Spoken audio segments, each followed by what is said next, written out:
کیا چچا شادی کے لیے ولی بن سکتے ہیں والد کے بجائے جو زندہ اور صحت مند ہے؟ دیکھیے اصل والد ہے، اور یہ بھی آپ جانیں کہ یہ مسئلہ حنفی مذہب میں بہت غلط مسئلہ ہے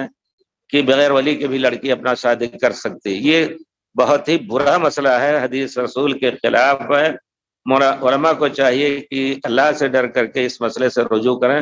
واضح طور پر حدیث ہے لا نکاح لمن لا ولی لہ، جس کا ولی نہیں ہے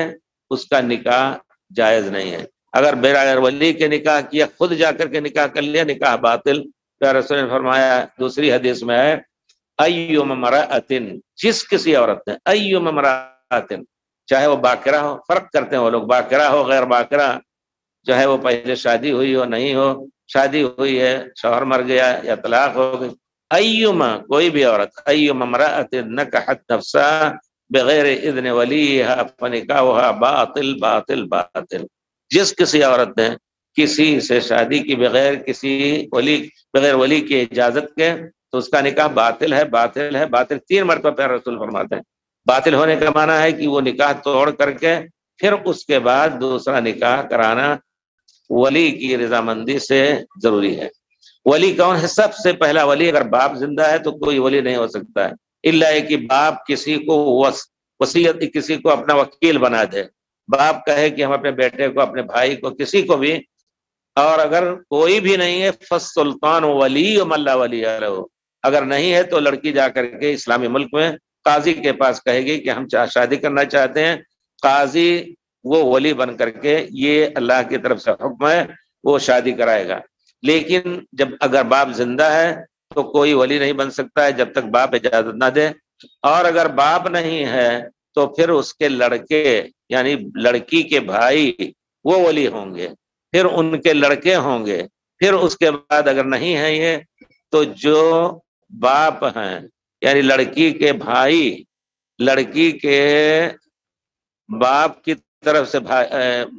اس کا بھائی ہے، ماں اور باپ ایک نہیں ہے لیکن باپ دوسرا تھا، پھر یہاں آ کر کے اس کی ماں نے شادی کی، دوسرا باپ ہوا، تو وہ جو دوسرے باپ کا بھائی ہے وہ ولی ہوگا۔ اس طرح ایک ترتیب علماء نے دی ہے، اور بغیر ولی کے کسی حالت میں نکاح جائز نہیں، اور اگر کر لیتی ہے تو اس کو فسخ کرایا جائے گا، اور اگر کر لیا ان سب کے درمیان ہم بستری بھی ہو گئی، حمل بھی ہو گیا، تو پھر بچے کو اسی کے ساتھ، نکاح شبہ کے نام سے بچے کو اسی کے ساتھ لگایا جائے گا، لیکن نکاح توڑ کر کے نیا نکاح پر پڑھنا، چاہے وہ قاضی کے ذریعے سے ہو یا چچا کوئی ہو اور کچھ ہو۔ چچا اس وقت ہو سکتا ہے جب باپ اور اس کے بھائی وغیرہ بھی نہ ہو، تب چچا کا درجہ بہن کے بھائی وغیرہ، بھائی کے لڑکوں کے بعد آتا ہے۔ آپ دیکھیں کتابوں میں صاف واضح طور پر یہ ترتیب دی گئی ہے۔ تو بہرحال آپ کہہ رہے ہیں کہ کیا چچا شادی کے لیے ولی بن سکتے ہیں؟ اگر بھائی ہے، بھائی کا لڑکا ہے تو وہ نہیں، تو باپ ہے، باپ نہیں تو دادا ہے، دادا سے پردادا ہے، کوئی بھی ہو جو دادا کے سیڑھی پہ چل رہے ہیں وہی سب سے پہلے ولی ہوں گے، اور بغیر ولی کے نکاح جائز نہیں۔